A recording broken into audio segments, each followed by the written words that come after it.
वक्त से वक्त की क्या शिकायत करे, वक्त ही ना रहा, वक्त की बात है। सबने देखा मुझे, सबने चाहा मुझे, सबने ठुकरा दिया, वक्त की बात है। और बाद मुद्दत के सब दोस्तों की तरह हमसे हंसकर मिले, वक्त की बात है।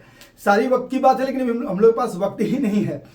कल मैं 1 to 10 चैप्टर बना रहा था, लेकिन बाय डिफॉल्ट कुछ ऐसा था कि 6 पर ख़त्म हो गया था। लास्ट जॉनसन मिथनी के पास ही ख़त्म हो गया, और वहाँ से आगे तक जो है मैं बोलते रहा तो कहिए कि बीच में मेरे पुत्र ने देख लिया कि वीडियो खत्म हो चुका है। लेकिन अभी हम लोग क्या करेंगे, कुछ एक कमेंट आया था कल कि सर आप अपने अंदाज में जल्दी जल्दी बताइए, हम लोग नोट्स तो खुद भी पढ़ लेंगे। तो मैं अपने अंदाज में सारा चीज समझाता हूं। तो 6 का लास्ट जॉनसन मिथुन से लेकर 7, 8, 9, 10 में जल्दी जल्दी खत्म करूंगा आपके लिए इसको। इस वीडियो में बहुत फास्ट सब चीज होगा। आप चाहे तो इसको 1x पे सुने या और धीरे कर ले, लेकिन मैं अपने स्पीड में, अपने अंदाज में, क्योंकि मेरा अंदाज है थोड़ा सा तेज जोश वाला, तो ये जोश वाला अंदाज में मैं सब कुछ बोल जाऊंगा जो मेरे पास है। मेरा ज्ञान मैं आपको बांट दूंगा, जितना 25-26 साल का अनुभव है। और बाकी आपके ऊपर है कि आप इसके बाद कैसे इसको स्लो करके सुनते हैं या फास्ट करके सुनते हैं या उसी स्पीड में सुनते हैं। लेकिन समझने का सारा कंसेप्ट मैं दे दूंगा। और एक चीज निश्चिंत रही कि 1 घंटे के अंदर आपको लगभग चारों जो चैप्टर्स है उसका पूरा जिस्ट तो मिल ही जाएगा। तो बिना समय गवाए हम लोग स्टार्ट करते हैं। तो पहला हम लोग का जॉनसन मिथनी, यहाँ जल्दी से देखिए जॉनसन मिथनी, यहाँ फोकस कीजिए। अब आपका इस पर ही अधिकतर फोकस रहेगा, मैं बीच बीच में आकर बोलते रहूंगा। तो ये जो है जॉनसन मिथनी में याद रखिए 15 फीट। तो हर एक फीट पे 12 इंच होता है। 18 इंच का 1.5 फीट होता है। यहाँ 18 इंच लिखा हुआ है, यानी कि 1.5 फीट जो है 10 बार। तो 1.5 into 10 15 फीट, यानी 18 इंच into 10 180 इंच, यानी 15 फीट। ये पहले बनाने जान जाइएगा। तो इसी पर अधिक क्वेश्चन पूछता है कि पूरी लंबाई कितनी होती है, तो 15 फीट। चौड़ाई कितनी होती है, तो 2 फीट।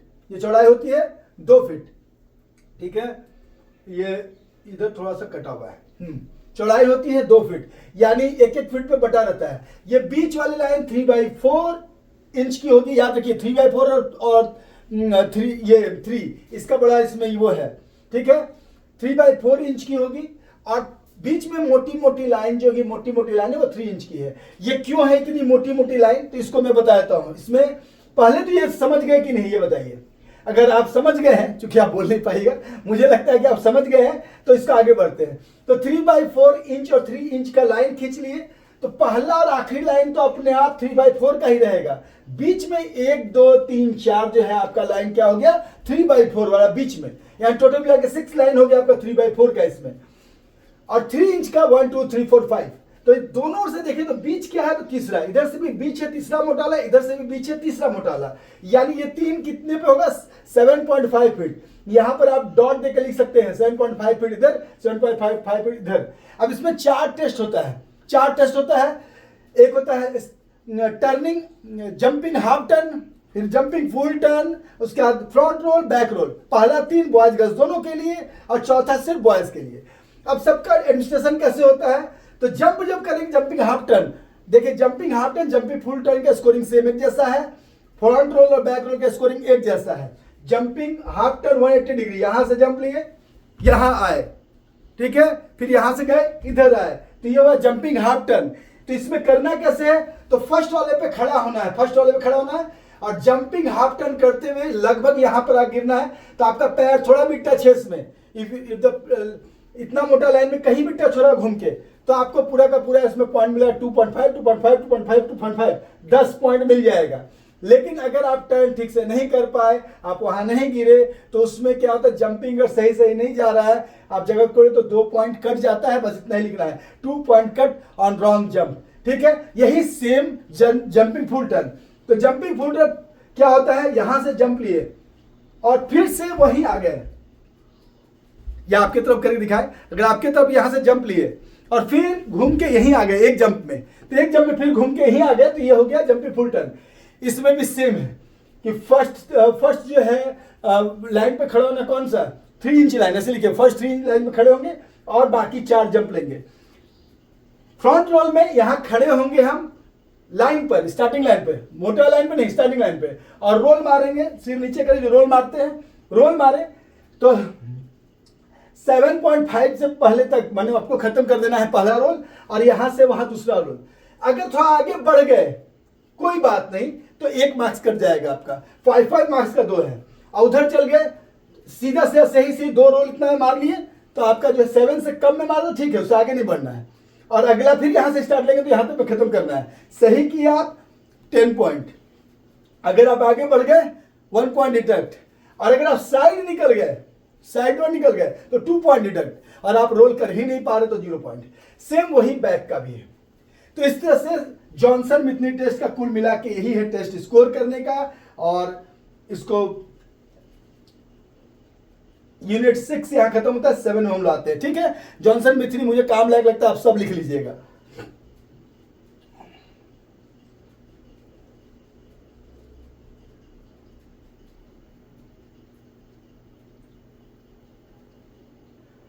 यूनिट 7 है physiology and injury in sport. अब देखिए इसमें जो है नोट्स तो आप लोग पढ़ लीजिएगा।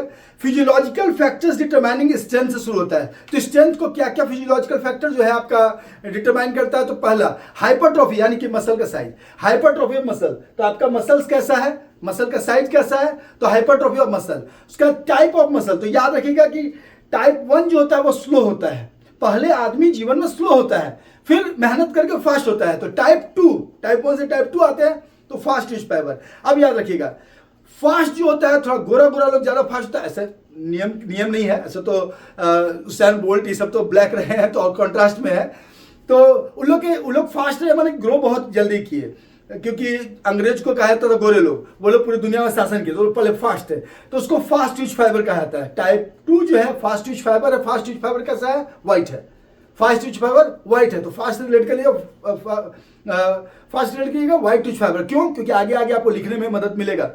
और स्लो ट्विच फाइबर क्या है, रेड है। स्लो ट्विच फाइबर रेड है, ये याद रखिएगा। और वही टाइप 1 है। स्लो ट्विच फाइबर रेड है, वो 1 है। व्हाइट ट्विच फाइबर व्हाइट है, वो टाइप 2 है। तो ये इसलिए क्योंकि टेक्निकल टर्म याद रहेगा तो इस चैप्टर में बहुत कुछ लिखने में आसानी होगा। स्ट्रेंथ और स्पीड दोनों में लिए व्हाइट ट्विच फाइबर डाल दीजिएगा। स्ट्रेंथ के लिए भी स्पीड के लिए वही, क्योंकि वो बस्ट ज्यादा होता है। एनारोबिक कैपेसिटी उसमें ज्यादा होती है। एरोबिक कैपेसिटी लंबे समय तक काम करने की क्षमता रेड वाले में होती है। स्लो तो होता है लेकिन लंबे समय तक काम करता है। यानी इंड्योरेंस के लिए क्या करना है आपको, रेड ट्विच फाइबर टाइप 1, और यहां टाइप 2 लिखना है fast twitch fibre, colour white, यानी कि कंपैरेटिवली कम रेड होता है इसलिए उसको व्हाइट बोलते हैं हम लोग। उसमें मायोग्लोबिन की मात्रा कम होती है, यहां ज्यादा होती है इसलिए रेड हो जाता है। अब यहां पर इतना चीज लिखिएगा, मसल मास, जिसका मसल का भार ज्यादा होगा तो वो ज्यादा होगा, यानी कि बॉडी वेट। बॉडी वेट में भी ब्रैकेट में दिया मसल वेट, जिसका ज्यादा होगा उसमें उसका ताकत ज्यादा होगा। फिर नर्व इंपल्स अगर तेज बॉडी में गया तो ये तो बहुत ज्यादा समझाना पड़ जाएगा। फिर प्रोटीन फिलामेंट थ्योरी कैसे काम करता है, कैसे ब्रेन से पल जाता है, ट्रोपोनिन मायोसिन कैसे काम करता है, इतना नहीं समझना है आपको, बस नर्व इंपल्स लिखना है। और उसको थोड़ा सा व्याख्या करना है कि nerve impulse stimulate the muscles to exert force. तो इसलिए लोग ड्रग्स लेता है, ड्रग्स लेने से स्टिमुलेट करता है ज्यादा नर्वस सिस्टम, तो ज्यादा स्ट्रेंथ। तो स्ट्रेंथ और स्पीड वाला लगभग एक जैसा सब चीज है, याद रखिएगा। केवल वेट वाला नहीं लिखना है, बॉडी भार से स्पीड का कोई कनेक्शन नहीं है, स्ट्रेंथ का है, बस इतना अंतर है। तो दोनों एक जैसा हो गया, नर्व इंपल्स भी। फ्लेक्सिबिलिटी में क्या है, फ्लेक्सिबिलिटी में भी नर्व इंपल्स के साथ साथ टाइप्स ऑफ ज्वाइंट में चोट लग गया है, इंजरी, फ्लेक्सिबिलिटी एज के साथ घटता है, तो एज और जेंडर फीमेल का ज्यादा होता है। तो ये सब हो गया आपका। जब आप पढ़िएगा इसके नोट्स तब लगेगा हाँ सर तो बताया था, सब कंप्लीट हो गया। तो इसको जो है देखिए यहाँ size of muscle, body weight, muscle composition. Fast twitch fibre को टाइप 2 बोलते हैं, स्लो ट्विच फाइबर टाइप 1 है। तो इसमें higher percent fast twitch fiber चाहिए, यानी कि टाइप 2 चाहिए।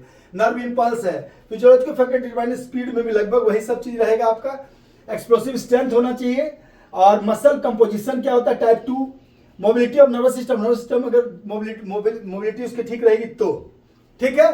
फिजियोलॉजिकल फैक्टर डिटरमाइन इंड्योरेंस में अब एरोबिक कैपेसिटी है, यहां पर टाइप 1 काम करेगा, यानी रेड ट्विच फाइबर काम करेगा।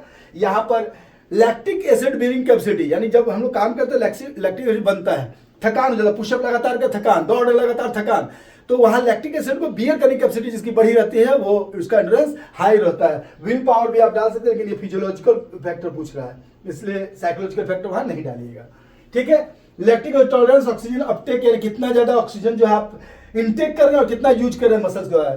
इनटेक मतलब सांस लेना, अपटेक मतलब उसका यूज करना। यहां तक हो गया। आपका एज एंड मसल स्ट्रेंथ, ये ज्वाइंट स्ट्रक्चर किसके लिए, फ्लेक्सिबिलिटी के लिए। मसल का स्ट्रेंथ, ज्वाइंट स्ट्रक्चर कैसा है, एज एंड जेंडर और इंटरनल इन्वायरमेंट। बॉडी का टेम्परेचर हाई है तो फ्लेक्सिबिलिटी ज्यादा होता है, तो इंटरनल हो गया। Effect exercise on muscular system, देखिए इफेक्ट एक्सरसाइज किसी पे पूछे आपको पॉजिटिव लिखना, नेगेटिव तो लिखना नहीं है। ब्रैकेट में लिख सकते हैं note, excessive exercise can harm this system, जो भी सिस्टम पूछ रहा है। तो आपका देखिए मस्कुलर सिस्टम है, आप मस्कुलर सिस्टम का क्या क्या जाने, मसल का टाइप जाने, मसल का अपटेक, मसल में एनर्जी का नर्व इंपल्स जाने, जो जो चीज आप जानते हैं उसको पॉजिटिवली एक एक सेंटेंस बना के लिखना है, ठीक है। जैसे फॉर एग्जाम्पल इसका दो होता है, तुरंत क्या प्रभाव पड़ रहा है, लॉन्ग टर्म। तो तुरंत प्रभाव में क्या होगा, मसल का टेम्परेचर बढ़ जाएगा, मसल का जो है इंपल्स बढ़ जाएगा। लंबे समय के लिए क्या होगा, मसल जो है ज्यादा एनर्जी गेन करने सीखेगा, मसल के अंदर माइटोकॉन्ड्रिया की संख्या जो है मसल सेल में बढ़ेगी। तो ये जो है लंबे समय के लिए होगा, छोटे समय के लिए नहीं। इंक्रीज ब्लड सप्लाई, तुरंत करने शुरू किया तो ब्लड सप्लाई बढ़ जाएगी, मसल टेम्परेचर बढ़ जाएगा, मसल की फ्लेक्सिबिलिटी गर्मी में तुरंत बढ़ जाएगी। लैक्टेट जो है बढ़ जाएगा अंदर, लैक्टिक एसिड जो है उसका फॉर्मेशन तुरंत होने लगेगा, माइक्रो टीयर होने लगेगा, टूट फूट होने लगेगा। लॉन्ग टर्म इफेक्ट में क्या होगा, मसल मजबूत और चौड़ा हो जाएगा, हाइपरट्रोफी मतलब मसल का साइज वो बढ़ जाएगा, स्ट्रेंथ, लिगामेंट और टेंडेंस का बढ़ जाएगा, माइटोकॉन्ड्रिया की संख्या बढ़ जाएगी। लंबे समय एक्सरसाइज का एक दिन करने से नहीं होगा, तुरंत में तो सिर्फ गर्म होगा और तुरंत का प्रभाव अलग होता है, ठीक है। आगे बढ़िए,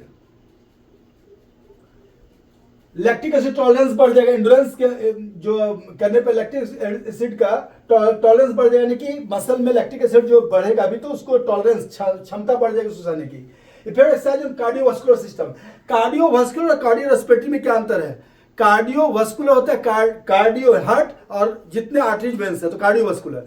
कार्डियो रेस्पिरेटरी सिस्टम जो है लंग्स वाला, उसको भी साथ जोड़ लेना है, तो दोनों हो गया कार्डियो रेस्पिरेटरी। तो क्या पूछ रहा है उसको ध्यान दीजिएगा, तो कार्डियोवास्कुलर रेस्पिरेटरी दोनों मिला देना है, जब कार्डियोवास्कुलर रेस्पिरेटरी पूछेगा तब। यहां पर है कार्डियोवास्कुलर। तो short term effect, short term में तुरंत क्या होगा, जैसे आप करने शुरू करते हैं तो हार्ट बीट बढ़ जाता है, ब्लड ज्यादा पंप करने लगता है, जो है टेम्परेचर बढ़ जाता है, यही सब है आपका, ठीक है। ब्लड जो है उसका वो वेसल फैल जाएगा तुरंत। तो तुरंत होता है increase heart rate, increase blood circulation and blood flow, blood pressure increase हो जाता है, स्ट्रोक वॉल्यूम इंक्रीज होता है। अब देखिए कुछ टर्म याद रखिएगा, स्ट्रोक वॉल्यूम का मतलब होता है एक स्ट्रोक में लेफ्ट वेंट्रिकल से कितना ब्लड पंप हो रहा है, वो होता है स्ट्रोक वॉल्यूम। और एक मिनट में टोटल कितना होता है, वो है कार्डिक आउटपुट। तो ये सब टर्म याद रखिएगा तो आप तुरंत उपयोग कर लीजिएगा कि अच्छा यहाँ ये उपयोग करने पर था आंसर भी प्रभावशाली होगा, ठीक है। स्ट्रोक वॉल्यूम बढ़ेगा, देखिए कार्डिक आउटपुट नीचे लिख दिया है, उसी का है। कार्डिक आउटपुट इसको क्या होता है, stroke volume into heart rate, जितना हार्ट पंप हुआ एक मिनट में, वो पूरा कार्डिक आउटपुट। तो जब हार्ट स्ट्रोक वॉल्यूम बढ़ेगा तो हार्ट कार्डिक आउटपुट बढ़ना ही बढ़ना, दोनों रिलेटेड है। लेकिन जब ये सब टर्म लिखते हैं तो एग्जामिनर को लगता है नहीं आप अच्छा पढ़े हैं, इसलिए इसको लिख दीजिएगा। लॉन्ग टर्म इफेक्ट जो है इसमें क्रोनिक एडेप्टेशन क्या होता है, लंबे समय तक तो साइज बढ़ जाता है लेफ्ट वेंट्रिकल का, ताकि एक ही पंप में ज्यादा ब्लड दे सके, क्योंकि बार बार उसको लग रहा है कि शरीर में तो ज्यादा ब्लड चाहिए, इसलिए लंबे समय के लिए। ब्लड वॉल्यूम इंक्रीज होता है, ब्लड का वॉल्यूम बढ़ जाता है, जो स्पोर्ट्समैन होता है ब्लड ज्यादा होता है, बीच बीच में देते हुए रहना चाहिए, इसलिए डोनेट किया कीजिए, ब्लड नया ब्लड आता रहेगा। Low level of accumulation lactic acid come accumulate होने लगता है ब्लड में। रेस्टिंग हार्ट रेट डिक्रीज हो जाता है, करने से तो बढ़ता है, लेकिन जब रेस्ट करते हैं तो चूंकि हार्ट का आकार बढ़ा हुआ तो कम बार में ही शरीर को रेस्ट के पीरियड में ब्लड देता है, तो रेस्टिंग हार्ट रेट घट जाता है, यानी कि रेस्ट के समय हार्ट रेट नॉर्मल से कम रहे, उसको एथलेटिक हार्ट रेट भी कहा जाता है। इसलिए हम लोग का बीइंग स्पोर्ट्समैन, हम लोग का हार्ट रेट, ब्लड प्रेशर सामान्य स्थिति में एकदम नीचे रहता है। जैसे हम लोग वार्म अप करने शुरू करते हैं, मैच के माहौल में आते हैं, तब हम लोग का बढ़ने शुरू होता है। इंक्रीज कैपिलरीज नेटवर्क, कैपिलरीज का नेटवर्क बढ़ जाता है, ज्यादा जगह पर ब्लड ज्यादा, उंगली के कोने कोने तक फैल जाता है, सब जगह ब्लड ठीक से जाने लगता है, क्योंकि उसको फोर्स मिलता है जाने के लिए। इफेक्ट रेस्पिरेटरी सिस्टम में क्या क्या होगा, सांस बढ़ जाएगा तेजी से, लंबे समय के लिए लंग्स का आकार बढ़ जाता है। टेम्पोररी चेंज में क्या होता है, रेस्पिरेटरी रेट इंक्रीज, आप जानते होंगे दौड़ने शुरू किए ये तो हार्ट भी और लंग्स भी, सांस भी तेजी से लेने लगे। टाइडल वॉल्यूम जो है वो बढ़ जाता है, टाइडल वॉल्यूम जो है वो क्या है, एक बार जितना, और जो है वाइटल कैपेसिटी क्या होता है, पूरा जोर से लेके और पूरा जोर से छोड़ना, तो जितना कर पाए वाइटल कैपेसिटी है। टाइडल वॉल्यूम सामान्य समय में जो सांस लेते छोड़ने की जो क्षमता है लंग्स की, उसको टाइडल वॉल्यूम। तो ये दोनों भी टाइडल वॉल्यूम, वाइटल कैपेसिटी सब याद रखिएगा तो आपके लिए अच्छा रहेगा। Rate of exchange of gas जो है वो इंक्रीज हो जाता है। आगे बढ़िए। इफिशियंसी और रेस्पिरेटरी सिस्टम इंक्रीज हो जाता है, लंग वॉल्यूम इंक्रीज हो जाता है, पल्मोनरी डिफ्यूजन इंक्रीज हो जाता है। अब ये सब क्या क्या टर्म है, तो पल्मोनरी डिफ्यूजन मतलब जो अंदर लंग्स में ब्लड गया और वहां पर हवा भी आया, तो वो दोनों को आपस में शुद्ध करने की क्षमता वो बढ़ जाती है। रेसिडुअल वॉल्यूम जो इंक्रीज होता है, रेसिडुअल वॉल्यूम मतलब पूरा सांस छोड़ने के बाद भी कुछ सांस बच जाता है लंग्स में, क्यों, इमरजेंसी कोटा के लिए, ताकि वो कोलैप्स न कर जाए। तो रेसिडुअल वॉल्यूम बढ़ जाता है, यानी कि कुछ ना कुछ ज्यादा सांस छूटे रहता है अंदर, ताकि काम चलते रहते हैं इससे। जब आप फोर्सफुली छोड़ेंगे तो भी कुछ बच जाएगा। Physiological changes due to ageing, क्या होता है एजिंग के चलते, क्या क्या होगा, मस्क जो आपको दिखाई देता है, जैसे मेरा 51 हो गया है तो थोड़ा दिखाई दे रहा होगा आपको, कुछ ना कुछ यहाँ रिंकल्स, बाल तो थोड़ा सा सफेद होना शुरू हो गया, आपको दिख नहीं रहा होगा उतना। मस्कुलर स्ट्रेंथ, पिक स्ट्रेंथ जो है 20 to 40 के बीच पिक स्ट्रेंथ होता है। हम लोग बेस्ट प्लेयर बहुत बार लिए हैं, लेकिन 40 आते तक डाउन होने शुरू हो जाता है 35 के बाद। डिक्लाइन कब होता है, तो 40 के बाद, 35 के बाद ही डिक्लाइन शुरू हो जाता है। 40 to 50% मसल मास रिड्यूस होने लगता है, मसल और टेंडन्स के बीच कमजोरी आने लगती है, जो बॉडी सेल्स जो है बनना कम होने लगता है। ये सब आपको लिख देना है। न्यूरल फंक्शन जो है वो, न्यूरॉन का फंक्शन, जैसे हमारा जो स्टिमुली है वो थोड़ा लेट से होने लगता है उम्र के बाद, इसीलिए जो बुजुर्ग लोग होते हैं उनके लिए बैलेंसिंग एक्सरसाइज या एक्सरसाइज ज़्यादा जरूरी है एडोलेसेंट से। लोग बोलते हैं ना बच्चों को एक्सरसाइज करना चाहिए, उससे ज़्यादा बूढ़ों करना चाहिए, नहीं तो क्या होगा, धीरे धीरे मसल और जल्दी लूज हो जाएगा। तो न्यूरल फंक्शन ब्रेन से इम्पल्सिव धीरे जाता है, रिएक्शन थोड़ा धीरे होता है। बड़े आदमी को कुछ बात समझाइए, हम ही लोग को कुछ बात जितना जल्दी पहले समझ में आता है उतना नहीं आता है, तो उस हिसाब से धीरे धीरे, ऐसे हम अपने बारे से नहीं सोचते, लेकिन अधिकतर लोगों के साथ ऐसा होता है। एंडोक्राइन चेंजेस, एंडोक्राइनल चेंजेस मतलब जो हार्मोनल अंदर हार्मोनल इम्बैलेंस है वो बैलेंसिंग इम्बैलेंस के रूप में आने लगता है। जो एंडोक्राइन चेंजेस, ग्लूकोज का टॉलरेंस जो है वो कम हो जाता है, लैक्टिक एसिड टॉलरेंस घट जाता है, जल्दी थकान होने लगेगी, मेटाबॉलिक रेट जो है वो आपका जो है घट जाएगा। तो ये सब है इसमें। पल्मोनरी फंक्शन जो है, लंग का फंक्शन, गैस एक्सचेंज सब जो है आपका कम होने लगेगा, सारी चीज कम ही होने लगेगी। बॉडी कंपोजिशन में मास जो है शिफ्ट हो जाएगा, आफ्टर 60 बॉडी मास जो है डिक्रीज होने लगेगा। कौन, मसल मास। खा पी रहे ज्यादा तो हो सकता है फैट मास बढ़ जाए, इसलिए जो है फैट मास के कंपेरिजन में मसल मास घट जाता है। बोन मास डेंसिटी, यानी बोन की जो मास की डेंसिटी है, BMD, बोन मास डेंसिटी, जो अंदर मिनरल्स और कैल्शियम फास्फोरस सब है वो धीरे धीरे उसकी डेंसिटी कम होने लगती है, इसीलिए ऑस्टियोपोरोसिस हो जाता है।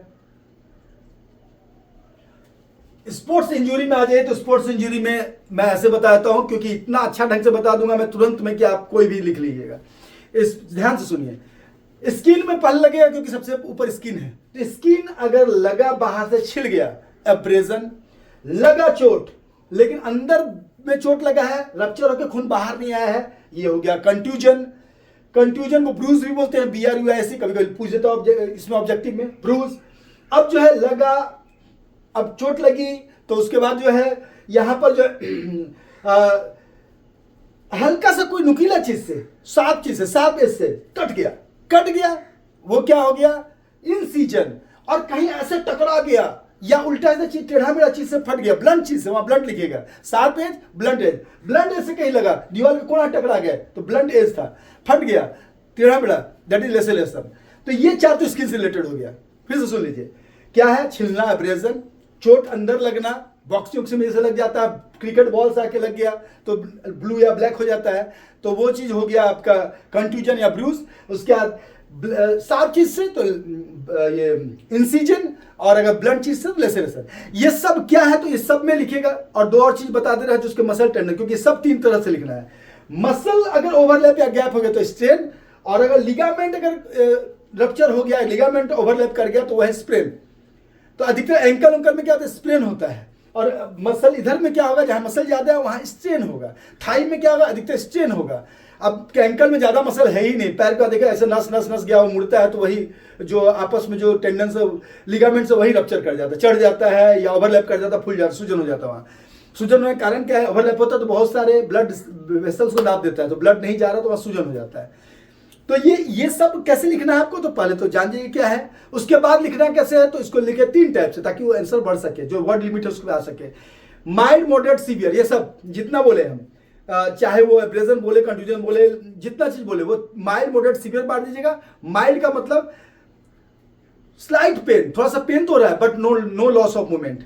सेकंड में considerable pain but loss of movement, some loss of movement. And severe में, मॉडरेट में considerable pain and some loss of movement, और थर्ड में acute pain and total loss of movement. ये तीनों पार्ट में बांट दीजिएगा और प्राइस और राइस याद रखिएगा, सब में घुसा दीजिएगा। प्राइस, प्रोटेक्शन होना चाहिए, रेस्ट होना चाहिए, आइसिंग करना चाहिए शुरू में, किसमें, माइल्ड और मॉडरेट में। सीवियर में डाइट कंसल्ट डॉक्टर, सब में लिखा severe diet consult doctor. Protection होना चाहिए, रेस्ट होना चाहिए, आइसिंग होना चाहिए, कॉम्प्रेशन इन हल्का दबा दीजिए उस घाव को ताकि वो इधर बाहर का एलिमेंट से हट जाए, थोड़ा सा दबा रहेगा तो शरीर अपने आप जल्दी ठीक करेगा। एलिवेशन, हट से उसको थोड़ा सा ऊपर रख सकते हैं तो उसको ऊपर रखने की कोशिश कीजिए। यहां पर ये सारा कुछ। उसके बाद आपका है डिसलोकेशन। डिसलोकेशन ने बोन का ज्वाइंट अपनी जगह से अगर हट गया तो डिसलोकेशन है, इसमें कुछ नहीं है। आपको स्टडी कीजिए ज्वाइंट को और डॉक्टर पास ले जाइए, कोई इलाज अपने से मत कीजिए। फ्रैक्चर आपको 6 पढ़ना है, इसको भी हटाए, आपको पीछे देखने का मन तो नहीं है। ये पंक्चर जो है वो नुकीला चीज से हुआ लेकिन आपके सिलेबस में नहीं है। लेसेरेशन जो है वो ब्लंट चीज से। एवल्सन भी आपको पढ़ना नहीं है, बर्न पढ़ना नहीं है, कंट्यूजन, एब्रेजन जो है ये पढ़ना है आपको, ठीक है। लेकिन ये चित्र क्या पता क्यों दे दिया था एनसीईआरटी में। स्ट्रेन, स्प्रेन, मसल में हुआ स्ट्रेन और लिगामेंट में हो तो स्प्रेन, ठीक है। हार्ट टिश्यू इंजरी में डिसलोकेशन, फ्रैक्चर। अब फ्रैक्चर जो क्या क्या पढ़ना, फ्रैक्चर जो हल्का सा टूटता है तो उसको हेयर फ्रैक्चर बोलते हैं और उसको स्ट्रेस फ्रैक्चर बोलते हैं। तो कभी कभी आ जाता है कि स्ट्रेस फ्रैक्चर और क्या कहेंगे, तो हेयर लाइन फ्रैक्चर, एकदम हल्का सा फ्रैक्चर हो तो वो। अब टूटा हड्डी और आर पार दिख रहा है तो ट्रांसवर्स, आर पार दिखना हो तो ट्रांसवर्स। टूटा हड्डी सीधा सीधा टूटा और आर पार दिख रहा है तो ट्रांसवर्स। टूटा हड्डी टेढ़ा टूटा तो वो हो गया ऑब्लिक। बहुत भाग में टूट गया तो कम्युनिटी से बना। कम्युनिटी क्या होता है, 2 या 2 से ज्यादा लोग का होता है तो कम्युनिटेड फ्रैक्चर। और जब भी हड्डी टूटी नहीं, मुड़ गई, सामान्यतः बच्चों में होती है तो उसको कहते हैं ग्रीन स्टिक। ग्रीन स्टिक क्या होता है, हरा डंडा जो मुड़ जाता है लेकिन टूटता नहीं, ग्रीन स्टिक फ्रैक्चर। और जब हड्डी टूट के एक दूसरे धस गया यानी एक दूसरे प्रभाव डाला तो इंपैक्टेड फ्रैक्चर। और एक और पहले फ्रैक्चर था कॉम्प्लिकेटेड फ्रैक्चर। जब भी अगर हड्डी टूट गई, कोई भी डेलिकेट ऑर्गन को नुकसान पहुंचा रही जिसका सर्जरी बहुत सावधानी से करना पड़ता है, चाहे वो यहाँ का हो या हार्ट का हो तो, या पेल्विक रीजन का हो, अगर किडनी को या इधर हार्ट को या इधर को पहुंचा रहा नुकसान तो कॉम्प्लिकेटेड, लेकिन वो आपके सिलेबस में नहीं है, इसलिए चिंता मत कीजिए। सारा फ्रैक्चर का थोड़ा दिया हुआ है, स्ट्रेस फ्रैक्चर यानी हेयरलाइन फ्रैक्चर। इस तरह से ये चैप्टर आपका खत्म होता है। मुस्तकिल मिजाज भंवर से निकल ही जाते हैं, डूबते हुए जिनके इरादे बदल जाते हैं। तो हम लोग डूबेंगे नहीं क्योंकि हम लोग इरादा बदला नहीं है, आगे आगे प्रयास करते रहेंगे। 8वां नंबर चैप्टर, 8वां नंबर चैप्टर जो है बायोमैकेनिक्स क्या है, तो मैकेनिकल लॉज का मैं इसलिए पीछे खोला हुआ हूं कि थोड़ा देख लूं कि कोई छूटे नहीं। मैकेनिकल लॉज का जो है लिविंग बीइंग प्रयोग means application of mechanical laws, physics के जो मैकेनिकल लॉज है, तो the application of mechanical laws on living beings is called biomechanics. Bio means living being, mechanics मतलब समझिए मैकेनिकल लॉज, तो वो है बायोमैकेनिक्स। इसमें आपको 12 में क्या क्या पढ़ना है, तो 12 में सबसे पहला क्या है, law of motion. 3 law of motion, उसका स्पोर्ट्स से जोड़ दीजिएगा। 3 लॉ ऑफ मोशन क्या क्या है, फर्स्ट लॉ ऑफ मोशन, इसको आपका सब कोई जानते हैं, आप लोग फ्री बताते हैं। लॉ ऑफ इनर्शिया इसको कहा जाता है, पूछ देता ऑब्जेक्टिव में। लॉ ऑफ इनर्शिया में कोई भी वस्तु अपने स्थिति तब तक बना रहना चाहती है जब तक उसमें बाह्य बल नहीं लगे, यानी मोटिवेशन नहीं हो ऐसा कुछ, और तब तक चलती रहेगी जब तक उसमें बाह्य बल नहीं लगे, ये है। अब फुटबॉल है, इसका एग्जांपल दीजिएगा। If a football is kept in a field it will be in rest position unless until someone kick it, या उसको कोई ना कोई प्रभाव न डाले, और तब तक लुढ़कते रहेगा जब तक उसको फ्रिक्शनल फोर्स, ग्रेविटेशनल फोर्स या फिर किसी और का पैर रोक न दे। फर्स्ट क्लास का स्पोर्ट्स एग्जाम्पल डालेगा। Second class lever, F equal to M A, यानी लॉ ऑफ मोमेंटम या लॉ ऑफ एक्सीलरेशन को कहा जाता है। इसमें है कि कोई भी बल जब लगता है तो जो बल का अनुपात होता है उस भार के अनुसार, एक मास पर, वो उसके लगाए हुए बल और उसके भार के इन्वर्सली प्रोपोर्शनल होता है, यानी कि भार बढ़ाया जाए तो वो कम हो जाएगा, भार घटाया जाए तो ज्यादा तेज हो जाएगा, अगर बल सेम है। F equal to M A चलता है। इसका एग्जाम्पल दीजिएगा कि अगर एक बराबर वेलोसिटी से फेंका जाए तो कम भार का शॉटपुट ज्यादा दूर जाएगा, ज्यादा भारी शॉटपुट कम दूर जाएगा। इसका F equal to M A को कम करने के लिए लोग बॉल कैच करते हैं तो थोड़ा धीरे कर लेते हैं इंपैक्ट को कम करने के लिए। तो ये भी एग्जांपल आता है, when we catch we just slow for slowing down the impact we just back the hand. या फिर जो है इसका एग्जांपल बेसिकली वो ज्यादा अच्छा है शॉटपुट वाला, उसको डाल दीजिएगा कि जैसे भार बढ़ाते हैं तो आपका F equal to M A के अनुसार फोर्स जो है मास और एक्सेलरेशन के समानुपाती में चलता है, ठीक है। तो मास बढ़ा दीजिएगा तो उसका एक्सेलरेशन कम हो जाएगा अगर फोर्स इक्वल है तो इसका एग्जांपल डाल दिया। थर्ड जो है ये सबको जानते हैं, इक्वल अपोजिट डायरेक्शन। इसमें बहुत सारा, जितना तेजी से स्विमर पानी को पीछे मारता है वो आगे जाता है, जितना तेजी से पैर नीचे मारते हैं हम लोग उतना तेजी से आगे जाते हैं, जितना तेजी से जमीन को धक्का देते उतना ऊपर जाते हैं। ये कुछ भी एग्जाम्पल आप स्पोर्ट्स से डाल सकते हैं। जंपिंग, हाई जंप का एग्जाम्पल क्या है, जंप में लास्ट स्टेप में जितना तेजी से जमीन को धक्का थच देता है, जमीन भी उतना ही तेजी से उसके ऊपर धक्का देता है। तो ये न्यूटन लॉ ऑफ मोशन जो है इसका एग्जाम्पल इस तरह से आपको सेट करना है, किसके अनुसार, एप्लीकेशन स्पोर्ट्स जो है इसका जो है नोट्स में अगर पढ़ने का मन करे तो बहुत विस्तृत रूप में नोट्स में दिया हुआ है, आप पढ़ सकते हैं इसको आराम से। इसके बाद क्या है हम लोग का लीवर। लीवर 3 तरह का होता है, याद रखिएगा। लीवर लिखिए, lever is a mechanical structure where there is three things.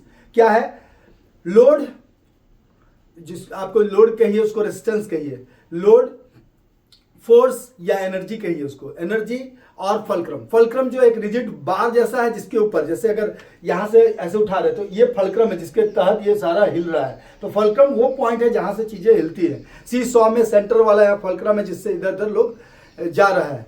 तो ये फल्क्रम जो है, तो लाइफ फाइल फ्यूल से इसको हम याद कर रहे हैं, life, LIFE life, FIL file, FUL fuel. इसका सेकंड वाला गायब कर दीजिए। तो लाइफ फाइल फ्यूल का बीच वाला गायब कर दे, सेकंड वाला। तो LIFE लाइफ का आई गायब कर दे, बीच में फल्क्रम बच गया, तो LFE यानी फल्क्रम बच गया। तो फर्स्ट क्लास लीवर में फल्क्रम बीच में होता है, इतना भी आप लिख कर एक एग्जांपल स्पोर्ट्स से डाल दीजिएगा, वो आराम से नंबर मिलेगा।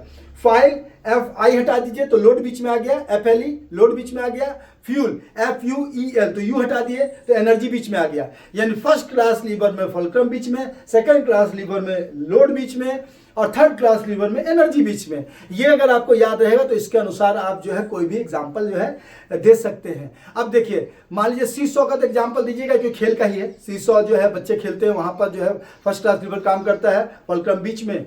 लोड जो है बीच में कब आता है, तो भार जब हम लोग जैसे इस तरह से जंपिंग करते हैं तो क्या होता है, भार और एक तरफ से आपको एग्जांपल देखना है।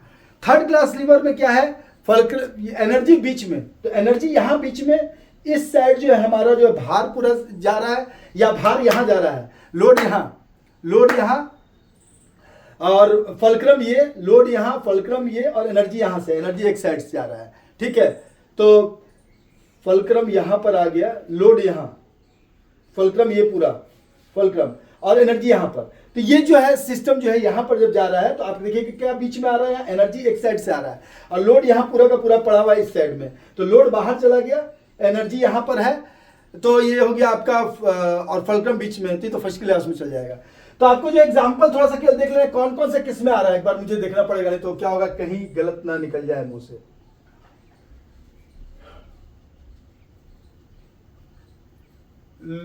लोड फल्क्रम लीवर का सिंबल ऐसा होता है, ठीक है।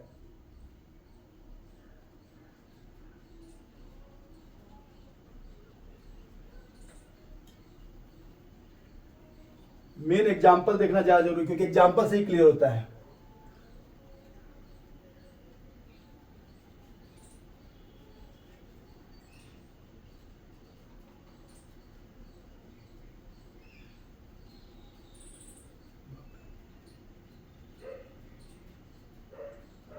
फर्स्ट क्लास लीवर का एग्जांपल तो आपको याद ही रहेगा, सीसॉ, ठीक है।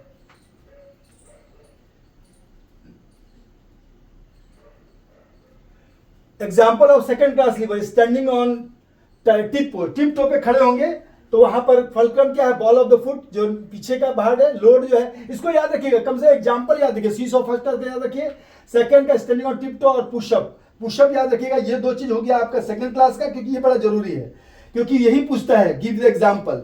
और अगर मान ली नहीं पूछा और आपका ऑब्जेक्टिव इस पे पूछ रहा है तो आपको एग्जांपल जरूर डालना जरूरी है, तो एग्जांपल जरूर डालिएगा। और थर्ड क्लास लीवर में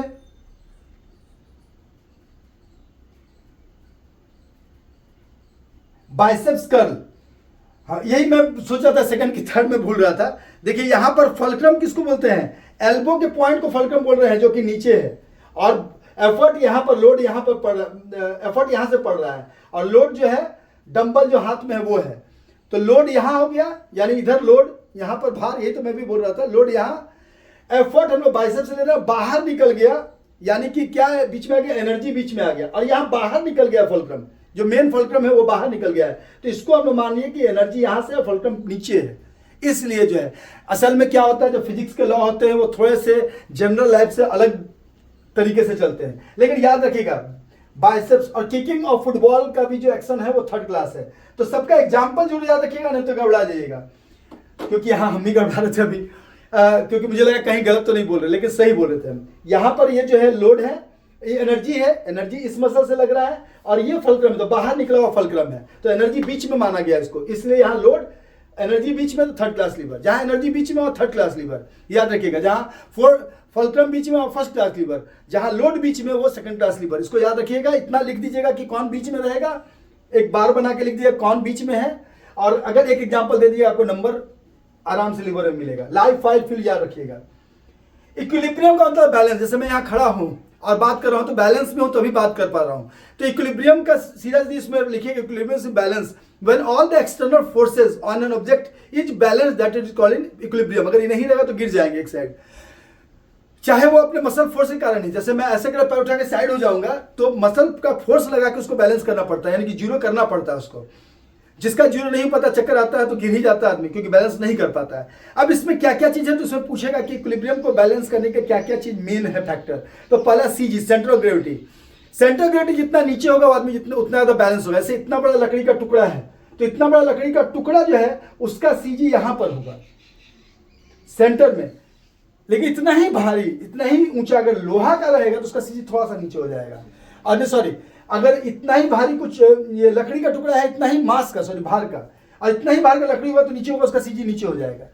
जिसका सीजी नीचे होगा, जैसे जब भी स्पोर्ट्समैन तो बोलता पैर फैला के थोड़ा झुक के रहो डिफेंस में या कोई चीज के लिए, क्यों? जब पैर फैला के नीचे होते सीजी नीचे हो जाता है। ब्रॉडन द बेस, सीजी तो है ही, सीजी कब नीचे? ब्रॉडन द बेस, जब बेस को ब्रॉड करेंगे तब, ठीक है, broaden the base. Type of equilibrium में static equilibrium, dynamic equilibrium. Equilibrium static मतलब खड़े खड़े, कोई भी चीज स्टैटिक खड़ा है, ये टीवी यहां बना हुआ सब स्टैटिक इक्विलिब्रियम। जब दौड़ भाग हो रहा है तो डायनामिक इक्विलिब्रियम। पूरा अर्थ में डायनामिक इक्विलिब्रियम ही है, क्योंकि हम लोग घूम भी रहे हैं साथ साथ अर्थ में, लेकिन हम लोग के लिए नहीं, वो अर्थ के लिए कंपैरेटिवली हम लोग का थ्योरी ऑफ रिलेटिविटी में हम लोग है। फैक्टर इंक्रीजिंग इक्विलिब्रियम, तो पहले है बेस ऑफ सपोर्ट। जितना बेस चौड़ा, ब्रॉडन द बेस, बेस जितना चौड़ा होगा उतना ज्यादा अच्छा रहेगा। देखिए एग्जांपल यहां दिया हुआ चित्र के साथ। दूसरा है nature of gravity, centre of gravity CG. Centre of gravity बहुत इंपॉर्टेंट, सेंटर ऑफ ग्रेविटी जितना नीचे रहेगा उतना ज्यादा आदमी का, जैसे एक ही मास का लकड़ी और लोहा है तो लोहा का सेंटर ऑफ ग्रेविटी नीचे रहेगा तो लोहा का बैलेंस ज्यादा रहेगा। अगर एक ही साइज का, एक ही आकार का है, तो अब लोहा पतला है तब तो बात अलग है। लाइन ऑफ ग्रेविटी किधर से पास हो रहा है? लाइन ऑफ ग्रेविटी अगर किसी भी चीज के सेंटर से पास हो रहा है तो वो जो ज्यादा अच्छा था, हम जैसे टेढ़ा होंगे ऐसे तो लाइन ऑफ ग्रेविटी चेंज हो जाएगा हमारा। वेट ऑफ बॉडी, जैसे मैंने कहा लकड़ी है, इतना ही बड़ा अगर लोहा है तो लोहा का वेट ज्यादा है तो उसकी स्टेबिलिटी ज्यादा होगी हमेशा। फ्रिक्शन, फ्रिक्शन अगर प्रॉपर है तो स्टेबिलिटी ज्यादा होगी, फ्रिक्शन नहीं है तो गिरने का चांस बढ़ जाएगा।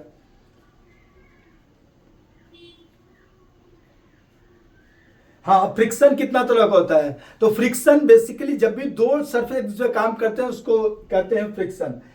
When two surface touch each other there is opposite force works, उसको फ्रिक्शन कहते हैं। फ्रिक्शन होता है स्टैटिक फ्रिक्शन, जैसे मोबाइल यहाँ लगा हुआ है, ये यहाँ लगा हुआ है, दोनों स्टैटिक फ्रिक्शन में है। मेरा हाथ पर सब घूम रहा है फिर भी हम है, तो हिल डुल भी रहे हैं तो हम डायनेमिक फ्रिक्शन में है। कोई भी चीज हिल डुल रहा है तो डायनेमिक फ्रिक्शन में है। डायनेमिक फ्रिक्शन फर्दर दो तरह का होता है। स्लाइडिंग फ्रिक्शन, स्लाइड कर रहा है तो, रोलिंग फ्रिक्शन जब कोई भी गोल पार्ट एक दूसरे टच करते हुए आगे बढ़ रहा है तो। स्लाइडिंग फ्रिक्शन, रोलिंग फ्रिक्शन, इसका एग्जांपल स्पोर्ट्स से डाल दीजिएगा। स्लाइडिंग फ्रिक्शन क्या है? तो स्कीइंग, रोइंग, ये सब हो गया। और रोलिंग फ्रिक्शन क्या है? साइकिलिंग, स्केटिंग, जिसमें चक्का लगा रहा था वो वाला, स्कीइंग नहीं।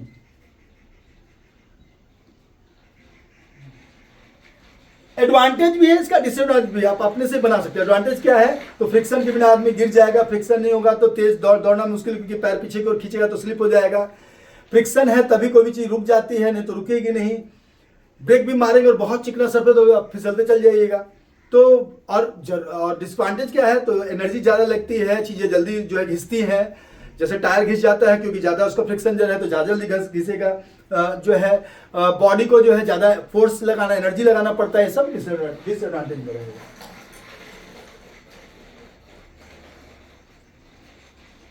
मेथड और रिड्यूसिंग फ्रिक्शन पूछता है तो पॉलिशिंग होता है, मोबिलाइजिंग होता है, और जो है सर्फिंग होता है,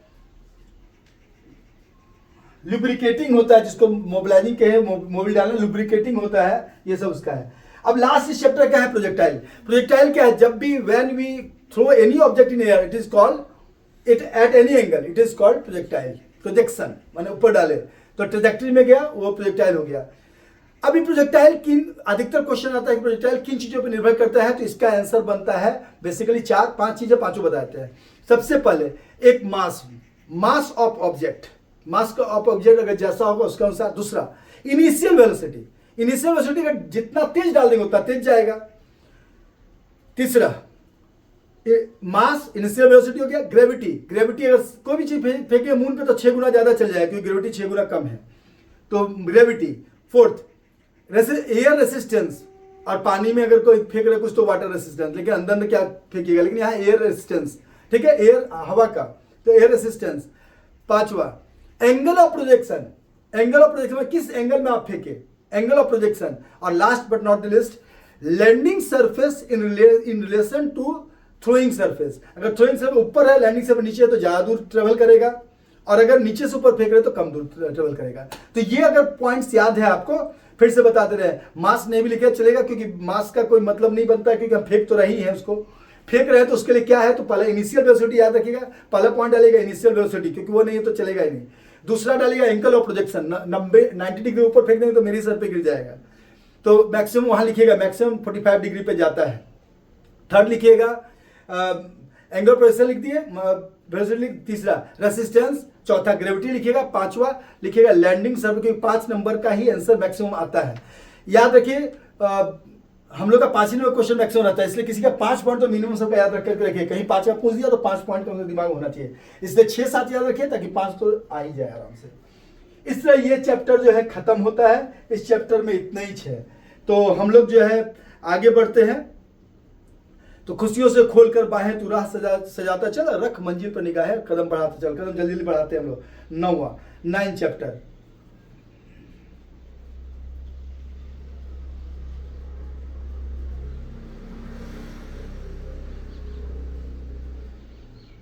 नाइन चैप्टर में पर्सनालिटी क्या है, तो पर्सनालिटी का डिफिनेशन पूछा, तो पर्सनालिटी जो है comprises of all the habits. तो इसको बर्गेस का डिफिनेशन में अगर याद कर लीजिएगा, बहुत आसान है। बर्गेस यानी बर्गर खाने का आदत, तो आप बर्गर से इसको ऐसे याद रखिएगा कि personality is the integration of all habits which determine role and status of the individual in a society. Role of individual in society माने एक इंडिविजुअल क्या रोल है सोसाइटी में, वो डिटरमाइन करती है। ऐसे डिफिनेशन पूछता नहीं है, लिखता, लेकिन अगर पूछा तो पर्सनालिटी पर्सोना सबसे बना है, जिसका मतलब है कि जो है क्या मुखौटा लगा कैसे जीते। पर्सोना शब्द का मतलब होता है मास्क, ठीक है। अब यहां पर जल्दी जल्दी से आ जाते हैं कि पर्सनालिटी का क्या क्या आपको पढ़ना है। पर्सनालिटी में आपको पढ़ना है जुंग का 3 इंट्रोवर्ट, एक्सट्रोवर्ट, एम्बीवर्ट। पर्सनालिटी का 3 काइंड ऑफ जुंग के अनुसार। तो इंट्रोवर्ट जो अपना अंदर रहना चाहता है, भावनाओं को व्यक्त नहीं करना चाहता है, दूसरे से मेल मिलाप नहीं करना चाहता है। एक्सट्रोवर्ट जो अपनी भावनाओं को व्यक्त करना चाहता है, थोड़ा फ्रेंडली होता है, सोशल होता है। एम्बीवर्ट जो दोनों मिला के होता है। एक्सट्रोवर्ट कुछ ज्यादा ही बाहर रहता है, इंट्रोवर्ट कुछ ज्यादा ही अंदर रहता है। एम्बीवर्ट बीच का है, जैसे कि जब जरूरत पड़े तो बहुत अच्छे से मिले बोले, और कभी मेडिटेशन कीजिए, शांत रहिए, खुद से ही बात कीजिए, ठीक है। ये हो गया। और 5 है बिग 5 पर्सनालिटी जो अधिकतर पूछता है। तो OCEAN, ओ यानी ओपननेस, ओपन माइंडेड रहता है, न्यू थिंग को सीखना चाहता है। C मीन्स कॉन्साइंट्यूसनेस, कॉन्साइंस साइंस वाले लोग जैसे होते हैं उससे कॉन्साइन, स्पेलिंग में CONSCIEN। तो कॉन्साइंट्यूसनेस जो है साइंस वाले की तरह सिस्टमैटिक होता है और डिसिप्लिन होता है, और जो है वेल अरेंज्ड होता है। ई यानी एक्सट्रोवर्जन, वही एक्सट्रोवर्ट जैसा ही है, बाहर एनर्जी देता है, बाहर के लोगों से ज्यादा मिलना चाहता है, हमेशा दूसरे के प्रति जो है ज्यादा बातचीत करना चाहता है, दूसरों से बातचीत ज्यादा करना चाहता है। Energy gives to others. A यानी एग्रीएबल, नाम से ही एग्रीएबल, ये एग्री हो जाते हैं बहुत जल्दी किसी के साथ, बहुत फ्रेंडली होते हैं, पोलाइट होते हैं, कोऑपरेटिव होते हैं, ये बहुत ज़्यादा जल्दी डिसिपल बन सकते हैं किसी के। और पांचवा लास्ट है न्यूरोसेटिज्म। न्यूरोसेटिज्म वाले लोग कैसे होते हैं, तो वो जो है न्यूरोसेटिक होते हैं, मतलब इसका मतलब वो अनस्टेबल होते हैं, मूडी होते हैं, उनका मूड स्विंग करते रहता है, बहुत जल्दी इजीली जो है इरिटेट होते हैं, इजीली जो है एंगर में आ जाते हैं। तो ये सब है ओशियन का, ये इसमें है।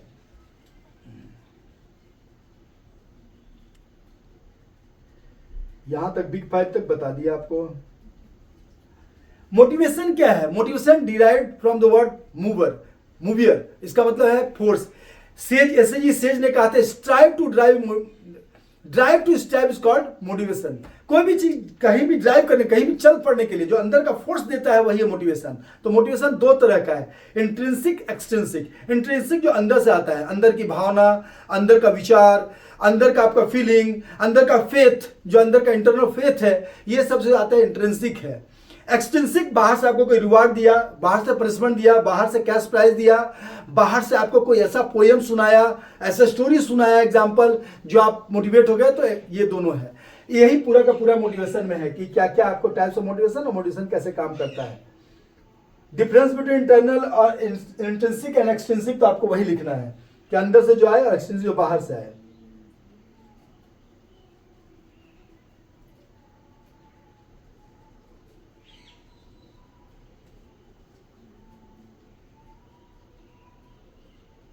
इसके बाद exercise adherence. Exercise adhere, ADHER, adhere में मतलब जुड़ना।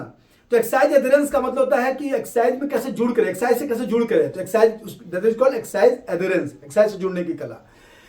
इसके लिए स्ट्रेटजी क्या है? ग्रुप में रहें, अच्छे ग्रुप में रहें, अच्छे लोगों के साथ रहें, जो है एक सिस्टमैटिक डिसिप्लिन लाइफ जिए, एक्सरसाइज का जो फायदा है वो सबको बताएं, और जो है हमेशा जो है एक रूटीन फॉलो करें, विल पावर को बढ़ाएं ताकि आप एक्सरसाइज से जुड़े रहें।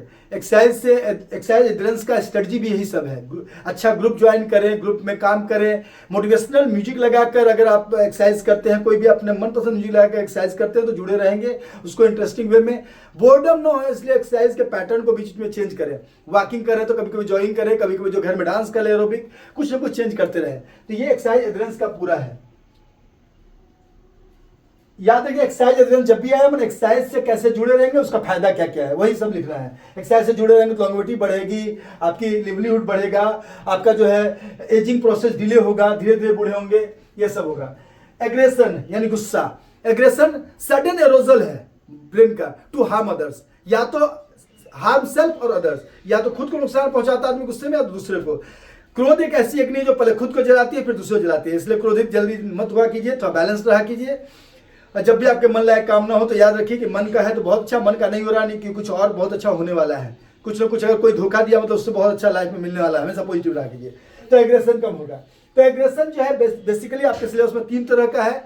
एक है सबसे खराब है हॉस्टाइल एग्रेशन, ये गुस्सा में दूसरे को तुरंत नुकसान पहुंचाता है। जहां hostile aggression means to harm others out of aggression, जैसे हम चोट पहुंचा दूसरे को, या टेन टू हार्म अदर्स, दूसरे को नुकसान पहुंचाने के लिए वहां चला दिए हैं, तो ये भी हॉस्टाइल ही है। इंस्ट्रूमेंटल होता है गुस्सा को इंस्ट्रूमेंट की तरह उपयोग करना। गुस्सा को हम हॉकी जोर से उठाए, उसको लगा कि मारने वाले हैं, लेकिन हम हॉकी बॉल लेके निकल गए, इंस्ट्रूमेंटल एग्रेशन। लेकिन सबसे अच्छा होता है असर्टिव एग्रेशन। असर्टिव एग्रेशन मतलब आप एग्रेशन का इस्तेमाल किए गेम में बेहतर बनने के लिए टैक्टिक्स के रूप में, तो वो जो है असर्टिव एग्रेशन है। स्लेजिंग को भी लिया था असर्टिव में ही, क्योंकि क्या तो दूसरे गुस्सा दिला रहे हैं, हम खुद नहीं कर रहे हैं। तो असर्टिव एग्रेशन जो है वो गुस्से को सही रूप में उपयोग करना है, असर्टिव रूप में उपयोग करना ये है। जब भी खेल में गुस्सा है तो उसको लेना अपने अंदर स्वाभिमान पे, सेल्फ स्टीम में कि नहीं, हमको अच्छा करके दिखाना है अगर गुस्सा कोई दिला रहा है तो ये 3 तरह का है। यानी याद रखिए हॉस्टाइल सबसे खराब है, इंस्ट्रूमेंटल थोड़ा ठीक है, और असर्टिव सबसे ठीक है। इस तरह से याद रखिएगा। देखिए hostile aggression primary aim to harm और इंजूर अदर। इंस्ट्रूमेंटल एग्रेशन में aggressive behaviour used to means to achieve a goal, एक मींस के रूप में अचीव करने, एक गोल को अचीव करने के लिए एक मीन या माध्यम के रूप में उपयोग करते हैं।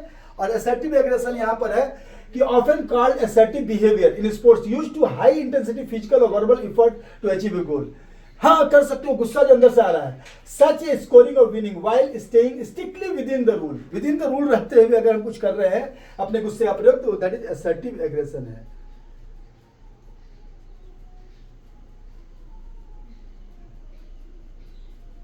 इसमें साइकोलॉजिकल एट्रीब्यूट है, थोड़ा थोड़ा हम बताते हैं। सेल्फ स्टीम क्या है? मैं अच्छा पढ़ा रहा हूं, मुझे लग रहा है, तो ये है सेल्फ स्टीम। लेकिन सिर्फ मैं ही अच्छा पढ़ाता हूं, कहीं और मत देखना वीडियो, तो ये हो गया ईगो। तो सेल्फ स्टीम ये है कि to know about oneself and to feel very good about yourself, यानी पॉजिटिव सेल्फ अपना बिलीव, पॉजिटिव सेल्फ बिलीव को सेल्फ स्टीम कहा जाता है। जैसे है ना, उसूलों पे आँच आए तो टकराना जरूरी है, जिंदा है तो जिंदा नजर आना जरूरी है, तो वो होना चाहिए अपना सेल्फ स्टीम। मेंटल इमेजिनरी यहां जोर डालेगा। Einstein had told imagination is more powerful than knowledge. Albert Einstein ने कहा था imagination is more powerful than knowledge. तो ये इसको जरूर कोट कर देगा मेंटल इमेजिनरी। और हमेशा जो है मेंटल इमेजिनरी मतलब नया पॉजिटिव क्रिएटिव इमेजिन कीजिए, क्योंकि पहले इमेजिनेशन आता है तभी काम होता है। पहले इमेजिन कीजिए कि आप 100/100 ला रहे हैं फिजिकल में, तभी आप ला पाइएगा। सेल्फ टॉक, राष्ट्रकवि दिनकर ने कहा था कोई पास न रहने पर भी नर मन मौन नहीं रहता। आप आपकी कहता है, वो आप आपकी सुनता है। और इसमें लेकिन ये मत डालिएगा, स्वामी विवेकानंद को डाल सकते हैं कि if you are not talking to yourself, you are living a most important person of the world. यानी कि आप अगर अपने आप से बात नहीं करते तो सबसे महत्वपूर्ण आदमी दुनिया का आप छोड़ रहे हैं। तो सेल्फ टॉक कहता है अपने बारे में पॉजिटिव सेल्फ टॉक बात करते रहिए, कुछ ना कुछ अपने आप से बात करते रहिए। उस बात से बात निकलेगी, या तो डायरी लिख के बात कीजिए, या शीशे सामने बात कीजिए, या मन ही मन बात कीजिए। वैसे बाहर मार्केट मत कीजिए, तो लोग कुछ और समझ लेंगे कि मेंटली अनस्टेबल हो गया है। गोल सेटिंग पे जब भी आएगा बोलिएगा गोल बहुत जरूरी है। मैं हमेशा बोलता हूं जिसका नहीं होता क्लियर गोल, वो घूमते रहता है लाइफ में गोल गोल, वो कहीं पहुंच नहीं पाता है। तो गोल कैसा होना चाहिए? तो SMART स्मार्ट जरूर लिख दीजिएगा वहां। S यानी स्पेसिफिक होना चाहिए, M यानी मेजरेबल होना चाहिए, कितना नंबर लाएंगे वो मेजर कर सकते हैं, मेजरेबल होना चाहिए। A यानी अचीवेबल होना चाहिए, जो अचीव कर सकते हैं वो देख लीजिए कितना कर सकते हैं, या अटेनेबल होना चाहिए। R यानी रिलेवेंट या रियलिस्टिक होना चाहिए, रिलेवेंट भी होना चाहिए, रियलिस्टिक भी होना चाहिए। और T यानी टाइम बाउंड होना चाहिए। ठीक है, रिलेवेंट और रियलिस्टिक दोनों में से कुछ भी लिखेगा चलेगा। और टी यानी टाइम बाउंड होना चाहिए, इतने समय में इतना। जैसे आज कितना चीज कंप्लीट कर लेंगे आज रात तक, कल भर टाइम में क्या कर लेंगे वो। अब ये जो है आपका ये चैप्टर कंप्लीट होता है और लास्ट चैप्टर हम लोग घुस रहे हैं, 10वां चैप्टर।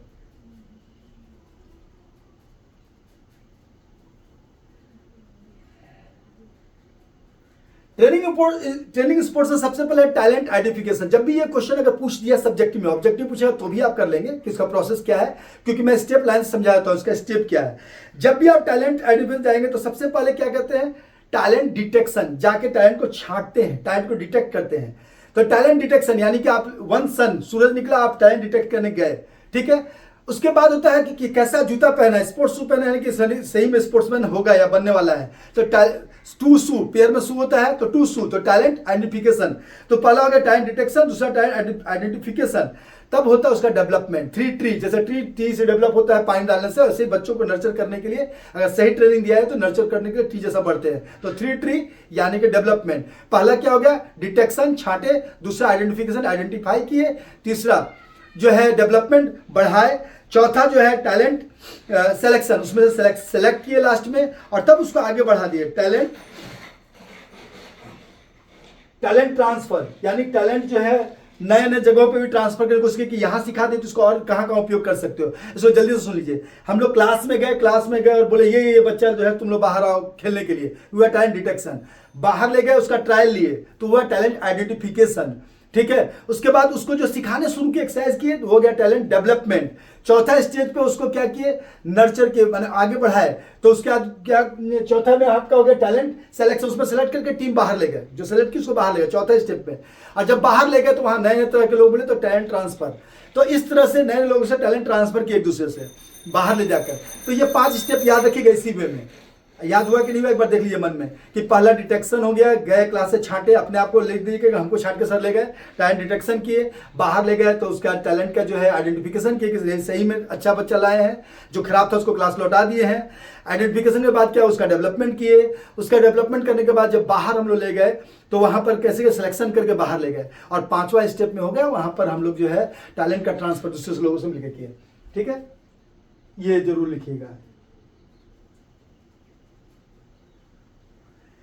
स्पोर्ट्स ट्रेनिंग 3 तरह का होता है, याद रखिएगा। माइक्रोसाइकिल, मेसोसाइकिल और जो है मैक्रोसाइकिल। मैक्रोसाइकिल यानी कि जब भी महीनों में होता है, यानी कि 2-3 महीना से लेकर 1 साल तक, 3 महीने से 1 साल तक, वो हो गया मैक्रो, सबसे बड़ा। उससे छोटा है मेसो। मेसो मतलब 15-20 दिन से लेकर 2 महीना तक का, यानी कि 3 वीक से लेकर माने 21 दिन, तो 3 वीक से लेकर जो है 6 वीक तक इतना जो चलेगा तो ये हो गया मेसो। और 3 वीक से कम यानी कि 5 से 15 दिन, ऐसा अगर छोटा है तो माइक्रो। ठीक है, तो माइक्रो मेसो जो इसका ड्यूरेशन जो है लिखा हुआ है जो एनसीईआरटी में 5 to 10 डेज या 15 डेज होना चाहिए था, 5 to 10 डेज। माइक्रो मेसो का लिखा हुआ है वीक में, मंथ में नहीं लिखा हुआ है, तो ऑप्शन में वीक में इसका आएगा अधिकतर। 4 week mesocycle 4 week is considered the best, 4 week, लेकिन ये होता है 2 to 4 week, 3 to 6 week, 3 to 6 week, तो बीच में 4 आता है, 4 बेस्ट का आता है, 3 to 6 वीक, तो 3 वीक में 21, तो इसलिए माइक्रो अधिकतर किताब में इसलिए 20 से 21 दिन तक लिखा हुआ है, लेकिन यहाँ पर चूंकि एनसीईआरटी में 3 to 6 लिखा है तो ऑप्शन में आएगा तो यही लिखेगा 3 to 6 वीक। बेस्ट का है तो 4 वीक को उसको लिखेगा डे में, और मंथ में जब आएगा वो मैक्रो के मंथ टू ईयर, 12 मंथ या 1 ईयर जो है वो जब भी रहेगा 3 to 12 मंथ तो ये मैक्रो साइकिल। अब बोलिए सर इसका क्या लिखेंगे आंसर, सिर्फ इतना ही है अगर आ गया तो माइक्रो साइकिल लिखना है कि कम समय के लिए जब ट्रेनिंग दिया जाता है इसमें इंटेंसिटी हाई करके अचानक लोग किया जाता था कि स्पोर्ट्स का परफॉर्मेंस बढ़ जाए, वो माइक्रो जब धीरे धीरे मीडियम स्टैंडर्ड पे इंटेंसिटी बढ़ाया और छोड़ा जाता है तो हो गया वो मेसो। और जब धीरे धीरे अप डाउन करते हुए धीरे ऊपर चढ़ाया जाता है तो जैसे 7-8 दिन 10 दिन बचा मैच का स्कूल में, तो माइक्रो साइकिल का ट्रेनिंग देते हैं जो भी अच्छे ट्रेनर होते हैं, अच्छे पीटी होते हैं। जब 2-3 महीना बचा है उसी समय से सिलेक्शन करके धीरे धीरे जब लोड बढ़ाते हैं तो वो मेसो। और जब इस साल का मैच हार गया और अगले साल की तैयारी करना शुरू कर दिए वो हो गया मैक्रो। और ऐसे ओलंपिक प्लान भी होता है जो 10 साल के बच्चों को 8 साल के लिए ट्रेन किया जाता है, वो ओलंपिक प्लान का है, तो वो आपको नहीं पढ़ना है। अब इसके बाद है 5 कंपोनेंट, ये पूरा चैप्टर खत्म, तो मैं एक ही बार में पीछे नहीं मुड़ूंगा, अब ये पूरा चैप्टर खत्म करके ही मानूंगा। अब देखिए 5 चैप्टर आपका जो क्या क्या पढ़ना है। स्ट्रेंथ क्या है, strength is ability to exert force. ये स्ट्रेंथ 2 तरह का होता है, स्टैटिक फोर्स, डायनेमिक फोर्स। तो static strength, dynamic strength. Static strength को आइसोमेट्रिक स्ट्रेंथ बोलते हैं, डायनेमिक स्ट्रेंथ को आइसोटोनिक स्ट्रेंथ बोलते हैं। स्टैटिक स्ट्रेंथ जो होता है जब कोई भी विजुअल में धक्का तो दे रहे हैं लेकिन दीवार हिल नहीं रहा है, बैठे तो हुए लेकिन हिल नहीं रहे हैं, हैवी लोड लिया है तो स्टैटिक स्ट्रेंथ। डायनेमिक जब हम तेज कहीं भी स्ट्रेंथ लगा रहे हैं और स्ट्रेंथ लगा रहे हैं मूवमेंट हो रहा है तो डायनेमिक स्ट्रेंथ। ये डायनेमिक स्ट्रेंथ फर्दर 3 तरह का होता है। मैक्सिमम स्ट्रेंथ जब मैक्सिमम फोर्स लगाए कुछ काम कर रहे हैं वो मैक्सिमम स्ट्रेंथ। अब देखिए स्टैटिक स्ट्रेंथ का एग्जांपल आप दीजिएगा, some phases of arm wrestling, some phases of wrestling. जब रेसलिंग में हम धक्का लगा रहे हैं, some phases of weight lifting, जहां हम रोके हुए मैक्सिमम ताकत लगा के वहां एग्जाम्पल जरूर डालिएगा तो एग्जाम्पल से क्लियर रहेगा। मैक्सिमम स्ट्रेंथ भी सम फेजेस ऑफ डायनेमिक, किसका, डायनेमिक स्ट्रेंथ का मैक्सिमम स्ट्रेंथ।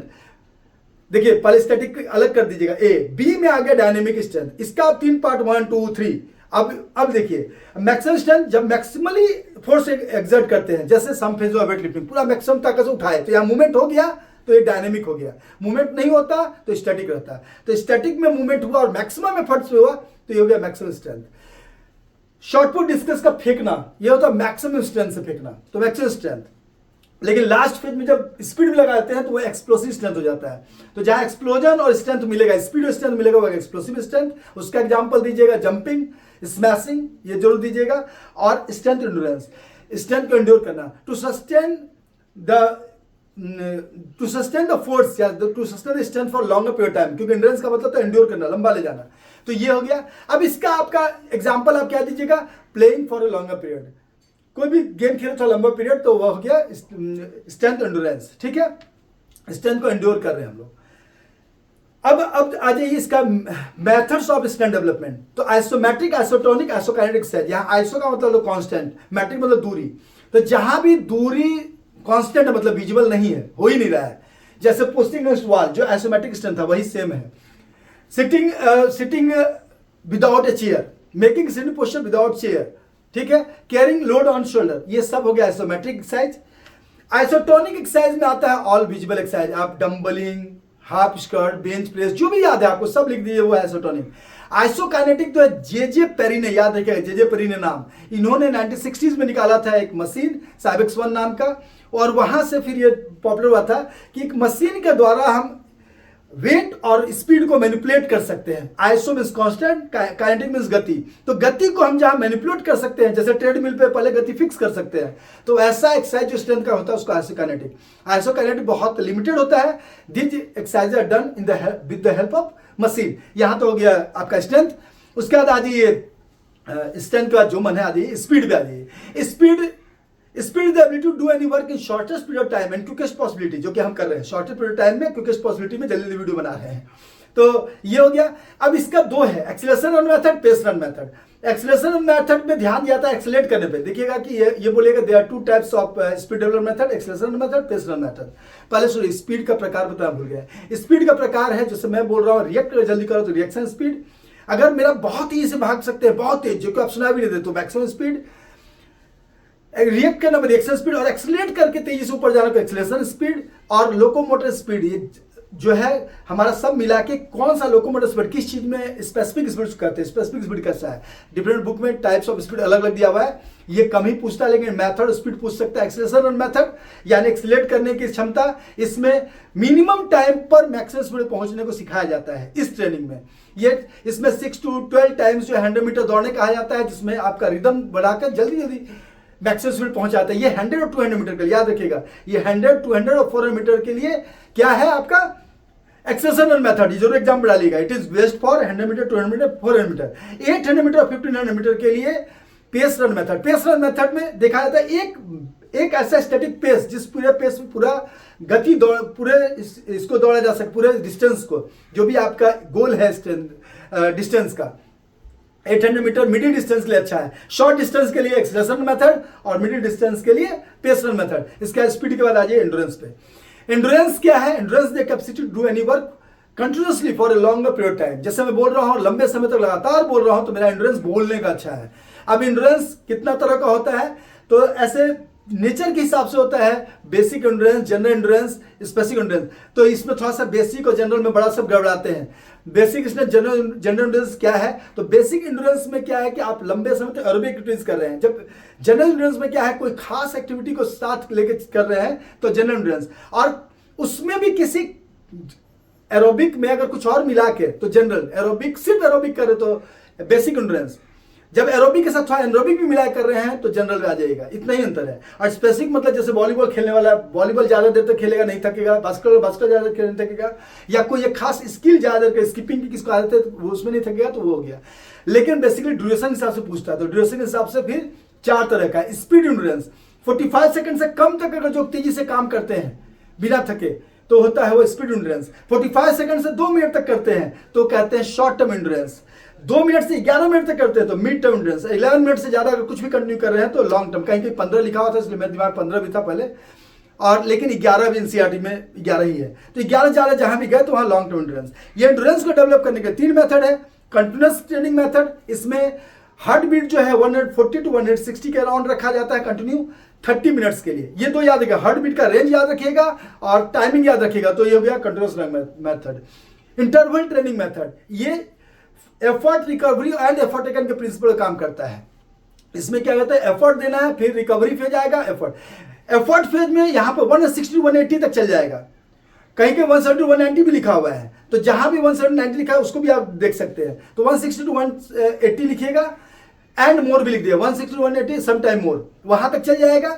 और जो है जब लो आएगा तो 120 तक आ जाएगा नीचे तक, तो ये रेंज पर नीचे आने का फिर एफर्ट ले लेंगे। एक रिपीटिशन मेथड है इसी में, रिपीटिशन मेथड में क्या होता है कि पूरा जब रिलैक्स हो जाते हैं तभी जाते हैं, उसको रिपीटिशन मेथड कहते हैं। और आपका सबसे इंपॉर्टेंट इसमें बार बार आता है फार्टलेग ट्रेनिंग मेथड। फार्टलेग ट्रेनिंग मेथड एक स्वीडिश टर्म है जिसको गोस्टा होलमर 1930s में निकाला था। ये इसको स्पीड प्ले कहा जाता है। ये सब आते रहता क्वेश्चन कि स्पीड प्ले किसको आता है, तो फार्टलेग को।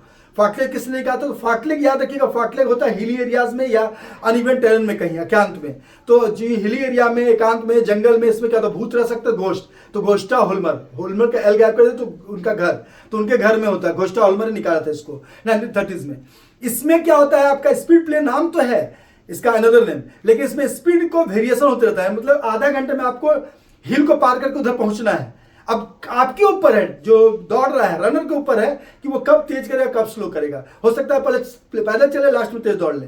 तो यहां लिखिएगा आपकी only goal and timing mention, it is wholly depend on the runner कि how he will change his pace, his और हर पेस। ठीक है, तो ये हो गया आपका क्या क्या हम लोग कर लिए, स्ट्रेंथ का कर लिए, स्पीड कर लिए, एंड्योरेंस का कर लिए, flexibility. Flexibility is the ability to do larger range of movement. यहां तक कर रहे हैं, यहां तक कर लिए, तो लार्जर मूवमेंट। फ्लेक्सिबिलिटी दो ही तरह का होता है, एक्टिव फ्लेक्सिबिलिटी जब अपने से करते हैं, पैसिव जब किसी की मदद से करते हैं। तो एक्टिव फ्लेक्सिबिलिटी और पैसिव फ्लेक्सिबिलिटी दो तरह का फ्लेक्सिबिलिटी होता है। कभी कभी ऑब्जेक्टिव पूछता है कि विच फ्लेक्सिबिलिटी हैज लार्जर रेंज, तो लोग को लगता है कि एक्टिव वाला को ज्यादा हो, क्योंकि एक्टिव लोग ज्यादा दूर तक जाएंगे। नहीं, यहाँ पेसिव, क्योंकि दूसरे की मदद से जब आप लिम्ब हिलाएंगे, जब भी कोई स्ट्रेच करेंगे, फ्लेक्सिबिलिटी एक्सरसाइज करेंगे, तो दूसरे की मदद से ज्यादा कर पाएंगे। यानी पेसिव फ्लेक्सिबिलिटी का ही रेंज ज्यादा होता है, याद रखिएगा। अब इसको स्टैटिक स्ट्रेचिंग मेथड, यहां से डायनेमिक स्ट्रेचिंग मेथड, थोड़ा सा डायनेमिक, रिदमिक में जब चेक करें तो बैलिस्टिक मेथड, और सबसे ज्यादा इंपॉर्टेंट जो पूछता है इसमें PNF method, proprioceptive neuromuscular facilitation method. अब इसमें पीएनएफ मेथड में क्या है कि 5 to 7 सेकंड तक एक जगह फर्दर जो है स्ट्रेच करना है जहां स्लाइड पेन हो रहा है। नाउ अपोजिट फोर्स, एगोनिस्ट और एंटेगोनिस्ट मसल द्वारा अपोजिट फोर्स लगाना है। And after 5 to 7 when relax time, एक रिलैक्स टाइम देना है, यहाँ फोर्स कम किए और उसका फिर से फर्दर फोर्स लगाए 10 to 15 मिनट। यानी कि जब हम अपोजिट फोर्स लगाते हैं तो वो मसल क्या होता है, थोड़ा एनर्जी उधर फोर्स कर रहा है तो इधर का मसल रिलैक्स हो जाता है, और जैसे ही रिलैक्स किया तो और ज्यादा स्ट्रेच हो जाता है। तो ये पीएनएफ मेथड के थ्रू जो है स्ट्रेचिंग सबसे ज्यादा बढ़ रहा है। पीएनएफ मेथड बहुत बच्चों को समझ में नहीं आता है। इसमें याद रखिए कि एगोनिस्ट और एंटेगोनिस्ट मसल दोनों का काम लिया जाता है। जब एक मसल जो है एगोनिस्ट मसल को स्ट्रेच किया जाता है तो एंटेगोनिस्ट से उसको फोर्स दिया जाता है, और 5 to 7 के बाद जैसे रिलैक्स फेज में फर्दर फोर्स दे दिया जाता है ताकि वो बढ़ जाए। ठीक है, यहां तक याद रखिएगा। अब आगे हम लोग जो है कॉग्निटिव एबिलिटीज, ये 7 तरह का है, A B C D E F G. A यानी ऐप, ऐप का क्या पावर होता है, कॉपलिंग एबिलिटी। तो कॉपलिंग एबिलिटी क्या है, A B C D F G. तो ए से ऐप, बी से बैट, सी से कैट, डी से डॉग, ई से एलिफेंट, एफ से फिश, जी से गोट, इसी समझा दे रहे हैं। ऐप जो है उसमें कॉपलिंग एबिलिटी है, दो या दो ज्यादा एक्टिविटी को ठीक ठाक कर ले रहा है तो कॉपलिंग एबिलिटी। बी से बैट, बैट जो है जब उड़ता है तो एफिशिएंटली रात में बिना देखे भी चेंज कर देता है, केवल सुन के। तो सर्टेन टाइम स्पेस पे कैसे कोई भी रहता है, इसको प्लेयर से रिलेट कर दिया। जब कोई भी प्लेयर जो है वॉलीबॉल में स्मैश करता है तो वो सब चीज एडजस्ट कर लेता है, जमीन को भी बॉल को भी, तो हो गया कॉपलिंग। और जब एक फुटबॉल प्लेयर लेकर दौड़ रहा है उसको सर्टेन टाइम स्पेस से मालूम कि हम कहाँ जा रहे हैं, मेरे अगल बगल कौन है, तो वो ओरिएंटेशन एबिलिटी। ओरिएंटेशन एबिलिटी किसका, बैट। कैट का रिएक्शन एबिलिटी, जब भी कोई प्लेयर फास्टली रिएक्ट करके डिसीजन लेता है, जैसे फास्ट बॉल पे हिट करना बॉल को, तो ये हो गया रिएक्शन एबिलिटी। डी यानी डॉग, डॉग में 2 पैर पे भी खड़ा होने की बड़ा अच्छा क्षमता रहता है जितने 4 फुट एनिमल है उनकी अपेक्षा, तो उसको होता है बैलेंसिंग एबिलिटी। जो प्लेयर का बैलेंसिंग एबिलिटी ज्यादा अच्छा होता है वो ज्यादा अच्छा से परफॉर्म कर पाता है। ई यानी एलिफेंट, एलिफेंट में होता है एडेप्टेशन एबिलिटी, क्योंकि एलिफेंट से भारी कौन कौन था जमीन पर, वो था मैमथ, वो लोग था डायनासोर, वो सब विलुप्त हो गया, ये अडेप्ट कर गया। तो अडेप्टेशन एबिलिटी जिसका अच्छा होता है वो प्लेयर किसी भी फील्ड में किसी भी सिचुएशन जाके अडेप्ट कर लेता है। तो अडेप्टेशन एबिलिटी। फिश में रिदम होता है तैरने में, इसलिए उसको एक्वेरियम में रखते हैं, तो फिश में रिदमिक, जिसके मूवमेंट में रिदम होता है वो प्लेयर का बहुत ग्रेसफुल मूवमेंट होता है। जिम्नास्ट का खासकर वो रिदमिक होना चाहिए, तो उनको लोग देखना चाहते हैं जिसमें रिदम होता है, जिसके शॉट में भी रिदम होता है उसको लोग देखना चाहते हैं। और last but not the least, differentiation ability.